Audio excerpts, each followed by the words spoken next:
What's up, folks? It's your boy Coach Ty back at you with another one. And in today's video, we have the Seated Dumbbell Overhead Press how-to. Let's get straight to it. Here we go. All right, first thing will be getting the dumbbells into position.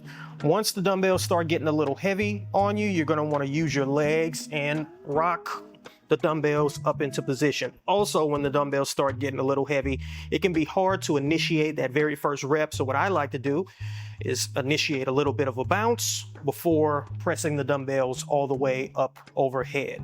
Now, a couple of things to avoid. One, we don't want to hyperextend the spine while sitting on the bench. Try to keep your back flat and pressed into the bench. We don't want to turn this into an upper pec move instead of a shoulder move. Next thing will be range of motion. We don't want the range of motion to get too short. I like to let the dumbbells come all the way down and graze my shoulders before pressing back up. Make sure you avoid hyperextending your elbows. We don't want to go that far, but just short. Next thing will be elbow placement. Now, you can kind of preferentially recruit which part of the delt you're hitting by where your elbows are. So for the most part, an overhead press is going to be hitting your front delts, a little bit of trap, some side delt.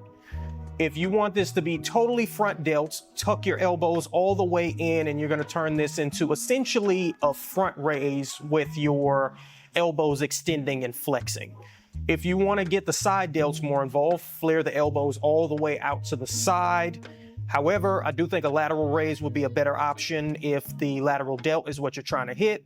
And if you're just looking for a general overhead press to get you some capped delts, I would go in the middle, 45 degrees, and that's what most people will need to do, is between the elbows tucked in and flared out, roughly 45-degree angle.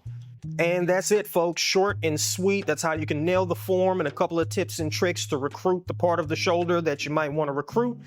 I'm Coach Ty with Muscle Wiki. Make sure you download our app on whatever app store you're using. Muscle Wiki, all one word. I will see you with the next one. Deuces.